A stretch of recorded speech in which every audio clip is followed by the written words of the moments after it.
I saw where you said the WNBA, they're targeting Caitlin Clark. What do you mean by how she's being guarded or, enforced? I think you and I both know the landscape that we live in today. So this is Caitlin Clark, and she is the best rookie in the WNBA. One of the best rookies in the history of the WNBA. A really freaking good player. Both sports-wise and non-sports-wise, right? We are in a red-blue. And if you're red, you can't agree with blue. And if you're blue, you can't agree with red. A historically great player for her age and experience in the WNBA. But one person who did not think she was going to be good is Geno Auriemma. And we have made plenty of videos talking about Geno Auriemma. I have over Imagine this. The most powerful coach in women's basketball quietly decides Caitlin Clark isn't good enough for his dynasty. He already had Paige Bueckers. He didn't need her. Geno Auriemma's silence wasn't accidental. It was a message. A door slammed shut. But here's the irony. Clark didn't fade away.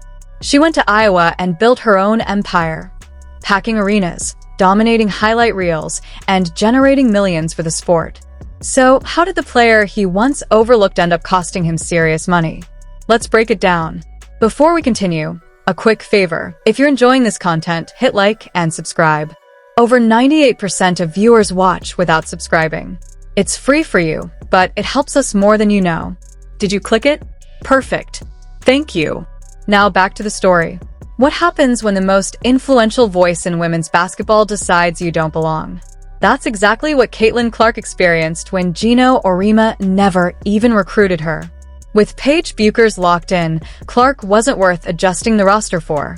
In his eyes, she wasn't the centerpiece his program needed. That moment, when the gatekeeper chose who mattered and left Clark in silence, changed everything. Instead of backing down, she made a choice that rewrote the narrative, not just for her career, but for the game itself. Whereas most things are in the middle. If you're a college player and you're a great college player, like Caitlin was, the delusional fan base that follows her disrespected the WNBA players. I'm pretty sure I've got maybe 150,000 views just going over this take over and over again and how dumb it was. And we've revisited it. We always revisit it a few times. By saying she's going to go in that league and tear it apart. There were actually odds on she's third or fourth in betting odds on being MVP of the WNBA. These people are so disrespectful and so unknowledgeable and so stupid. Obviously there are plenty of people. There are more than you can think of that would apply to. But obviously Geno Auriemma is one of them. Obviously Cheryl Swoops is one of them. He's not going to be out here naming names, but obviously that applies to a lot more than just... But this wasn't just about one player. It reshaped the entire women's basketball landscape. For decades, UConn was the destination where greatness was validated. Diana Taurasi, Maya Moore, Breanna Stewart. If you weren't wearing Husky blue, were you really elite? Geno believed the answer was yes, and he made it clear Caitlin Clark wouldn't be part of his dynasty. At first glance, it looked like rejection. In reality, Clark's choice of Iowa wasn't a compromise, it was an opportunity. She chose leadership over hierarchy, a program built around her instead of playing second fiddle to Paige Bueckers in a system where her spotlight would always be shared.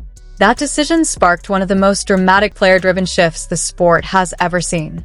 By her sophomore year, arenas that once struggled to fill seats were turning fans away. Students camped outside Carver Hawkeye Arena just to watch her pull up from the logo. Games that once barely registered on the ratings chart suddenly drew audiences networks never thought women's basketball could reach. Clark wasn't just competing, she was performing. Thousands packed the building while millions more watched online as clips exploded across TikTok and Twitter seconds after the ball left her hands. Those deep, logo-range shots weren't just highlights. They were evidence that Geno had overlooked someone who wasn't a supporting character. She was the main event. And the numbers proved it. Iowa's matchup with LSU drew nearly 10 million viewers, surpassing most NBA playoff games that year. Every home game became a sellout, something the program hadn't seen in decades. One player transformed ticket demand, skyrocketed merchandise sales, and doubled television ratings almost overnight. Iowa was never supposed to be where history was made, yet Clark turned it into the center of the basketball world. Every time she stepped onto the court, she showed that being passed over by UConn wasn't a disadvantage. It was motivation.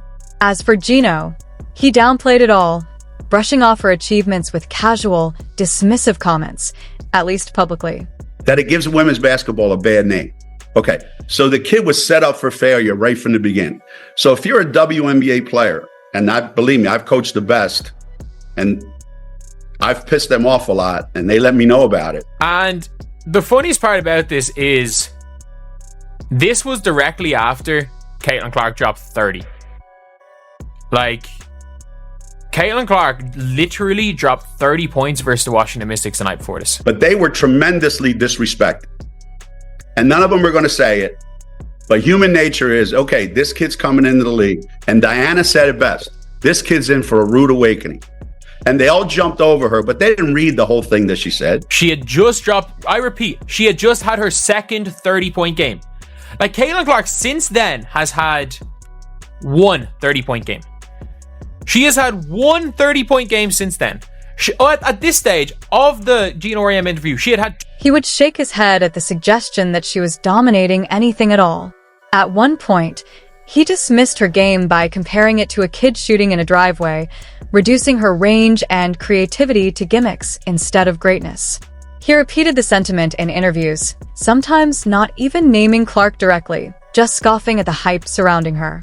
That wasn't harmless commentary.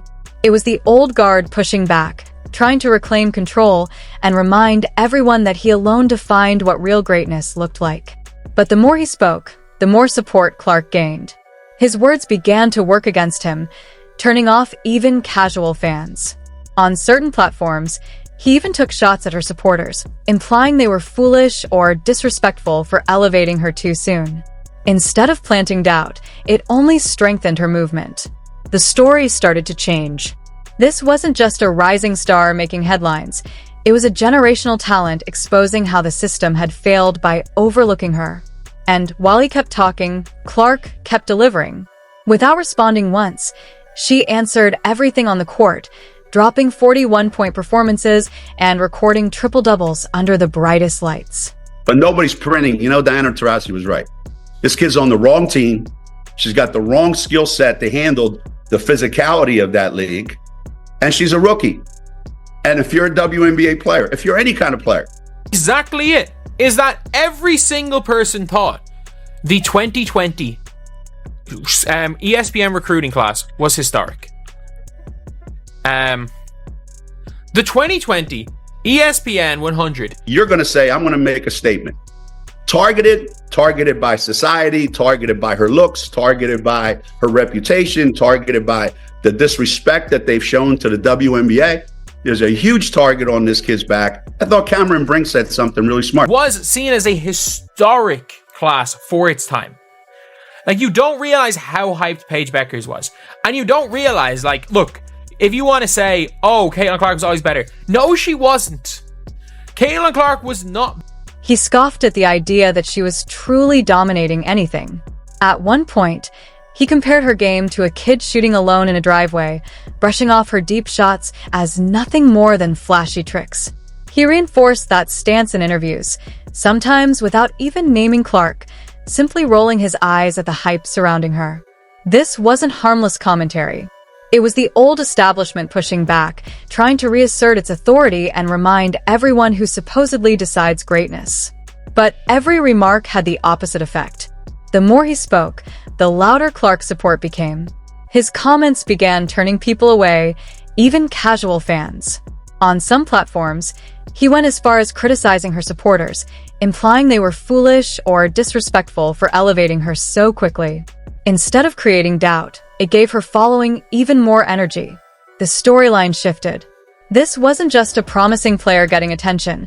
It was a generational talent exposing how the system failed by overlooking her. And while he kept talking, Clark kept producing.